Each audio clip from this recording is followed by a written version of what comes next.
is going to decrease in their retirement years. In my experience, it's infrequent that occurs. You probably want to take some time, work with a tax planning professional to, figure out, am I really going to be paying less tax? And right now, the political and economic environment, most people are thinking taxes are going to increase in the future. So if you think you're paying lower tax now than you will during the distribution years, then that's a condition that would make it advantageous to go ahead and convert. Right. And if you if you would like to, like you were saying earlier, go ahead and let the account accumulate for your beneficiaries. Yes. So most of us know that at least under the Obama's budget and so forth, his plan is, at least for people who have income of more than $250,000 a year, to have some, some substantial tax increases. That's another reason why 2010 is a particularly pivotal year and an attractive year to think about making one of these conversions. So I guess we can say it's lucky or fortuitous that that this election became available this year and the ability to do the conversion in 2010. Right. And I don't think it was totally accidental, folks. I think that they're trying to raise some money. Okay. So let's move on. When is it not advantageous to convert? So if the beneficiary on your account is a charity, you probably wouldn't want to convert because those charities don't pay income tax, so you wouldn't want to pay it for them. Right. You probably wouldn't want to convert if you have to take a distribution from the account to pay the tax, like I was saying earlier. And in contrast to my previous requirement of having a long time horizon, if you have a short time horizon, it's probably not good to convert. And also if you think your taxes are going to decrease. Right. So again, we were talking about the situation of the people that are leaving the money for the beneficiaries. So I have a client who's in his 80s right now. His income level isn't as high as it's been in the past. And so he's thinking about going ahead and doing a conversion so that he can have a tax-free account that he can leave to the kids. And he can pay the taxes. He's got quite a bit of assets, so he can reduce his estate. And so he'll get that benefit as well, so by choosing to pay the tax for the kids. And again, so if you've got a senior person that's in a low tax bracket, they're going to be leaving an account to children who may be in a higher tax bracket, again, even though they may have a fairly short life expectancy, it may be to the family's advantage for them to go ahead and make a conversion. Right, and they want to do that for their heirs. Yeah. We have a client in the same situation. Yeah. So you can just sort of let your mind fly about, so many of these situations.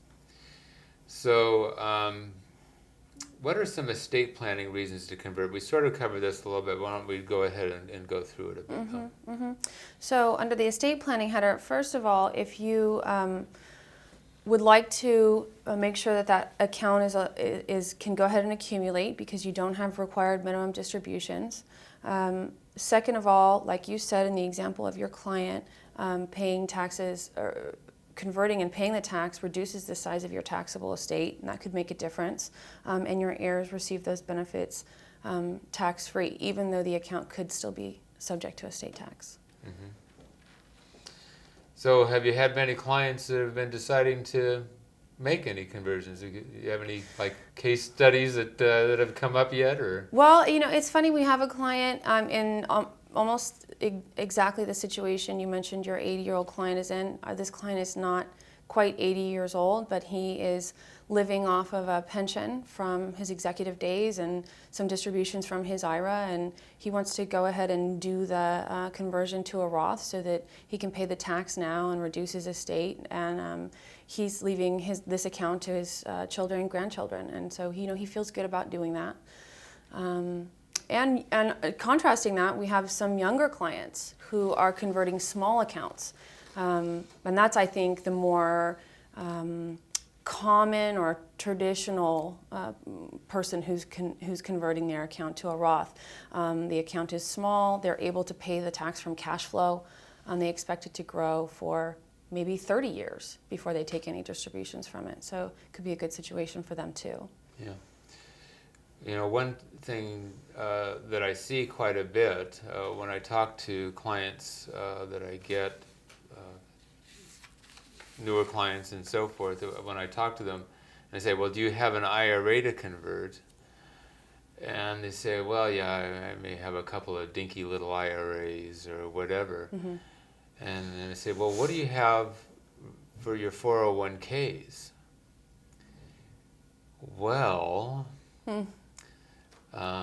I worked for a company for a number of years, and I've got a 401k that's sitting there that's $100,000. Right. So people think that there's some difficulty. I mean, technically, you can actually take money from a 401k even when you're still employed. You can have an in-service type distribution and put it into an IRA or to a Roth account.